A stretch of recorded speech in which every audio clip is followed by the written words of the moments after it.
Alors, dans l'approche DevOps, on a dit que l'on allait utiliser des pipelines pour aller construire le logiciel et déployer. Alors, le truc, c'est déployer où?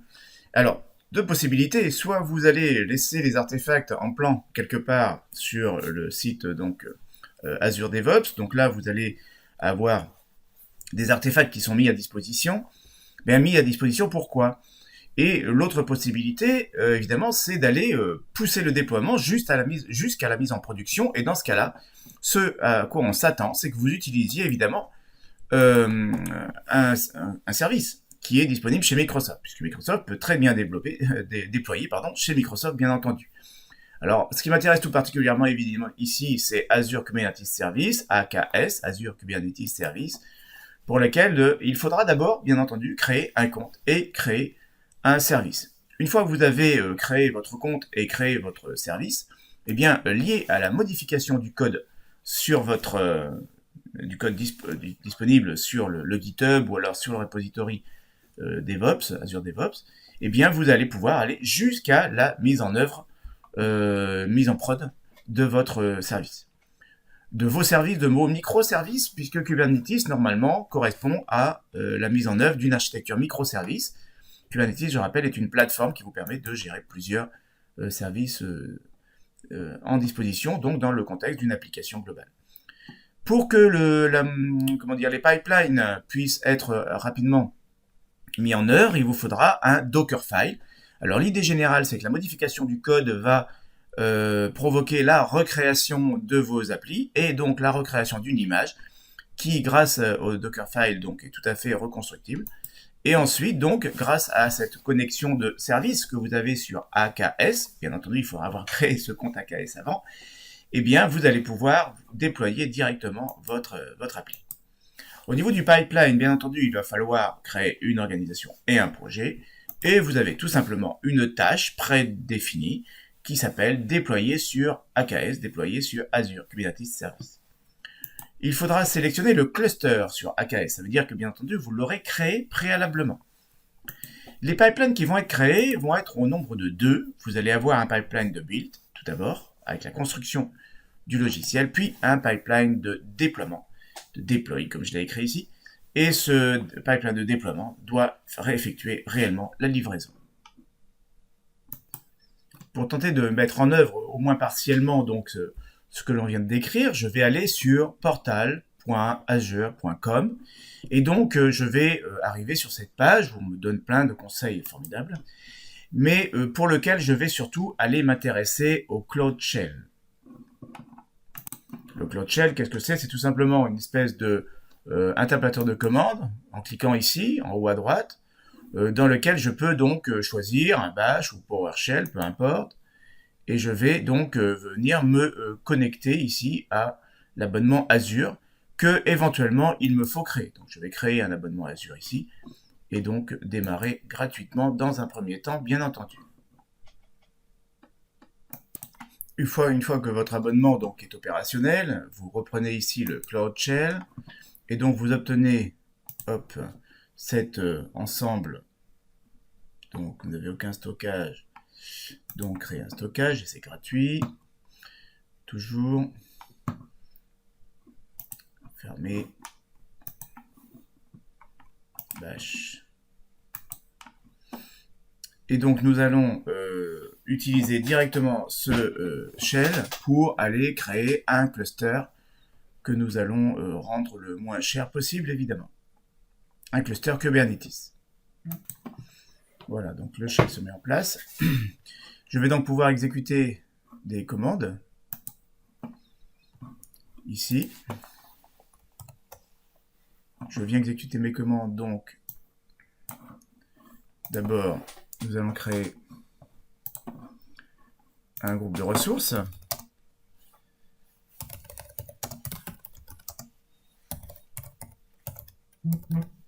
-name my app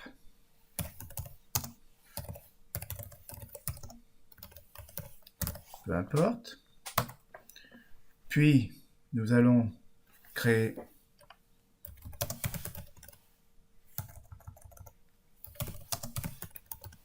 un registre de conteneurs.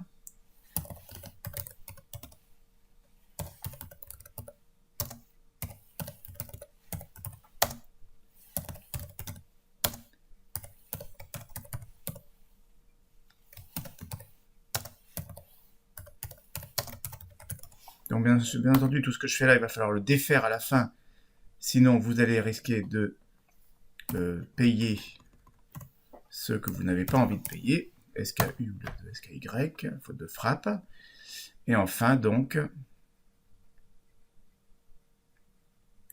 lorsque tout sera ça fini, je vais créer le cluster Kubernetes parce que ça, c'était l'objectif.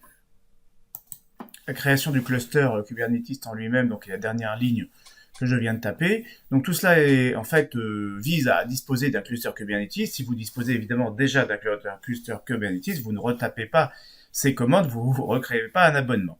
À partir du moment où donc j'ai le moyen de déployer cette appli Kubernetes, je vais maintenant venir dans Azure DevOps, revenir dans Azure DevOps et tout simplement utiliser une tâche de déploiement Kubernetes.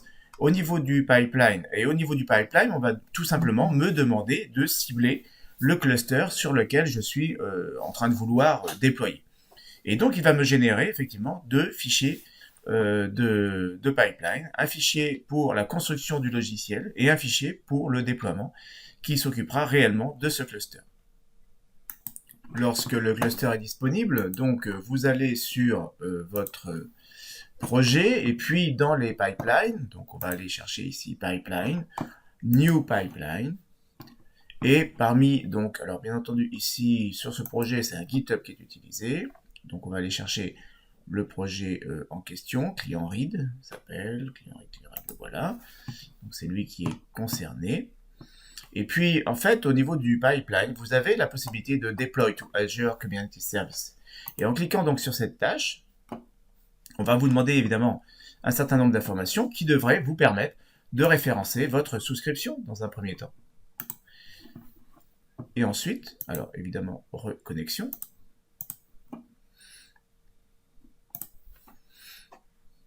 Toujours une petite connexion à droite à gauche, bien entendu.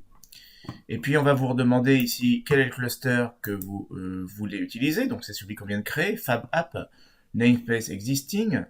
Ensuite, Container Registry, bien sûr, vous reprenez les informations donc que l'on voulait positionner.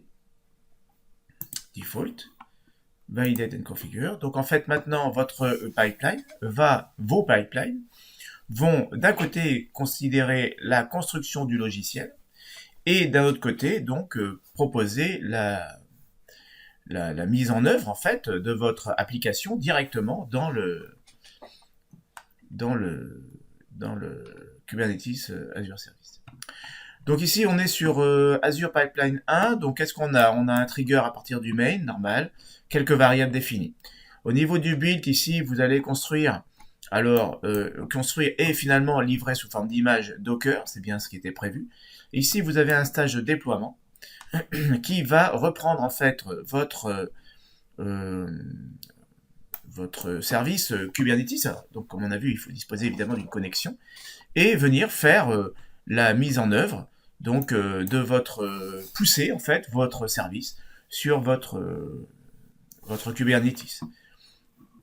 Tout simplement. Donc en fait, grâce à ces tâches prédéfinies, vous devez déjà couvrir quand même une grande partie des obligations que vous avez de déploiement. En l'occurrence ici, le déploiement, on vient de le réaliser dans Azure Kubernetes Service.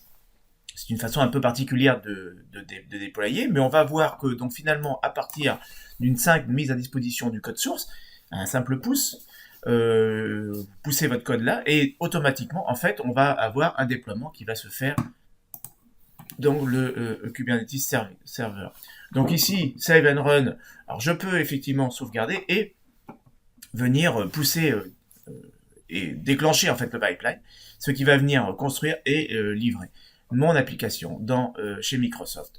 Donc une mise à disposition directe de mon application pour le client. Donc on est vraiment dans l'esprit du DevOps, c'est-à-dire pas d'interruption manuelle. Vous poussez votre code et automatiquement le client peut accéder à votre application. Bien entendu, tout cela nécessite un certain nombre d'éléments d'infrastructure qu'ici je présente donc directement chez Microsoft. Alors bien entendu, la mise à disposition de ces infrastructures se paye par ailleurs. Donc là, on est sur des comptes qui sont plutôt gratuits. Tout ce que j'ai fait ici est gratuit. Je vais quand même prendre la précaution en vous quittant, bien entendu, de venir démonter la totalité du cluster que j'ai proposé, que mis en œuvre chez Microsoft, de façon à ne pas me retrouver avec une carte ponctionnée de temps en temps. Je vous conseille de faire de même si vous m'avez suivi donc dans le déroulement de cette vidéo. Je vous remercie de m'avoir suivi. Je vous dis à bientôt.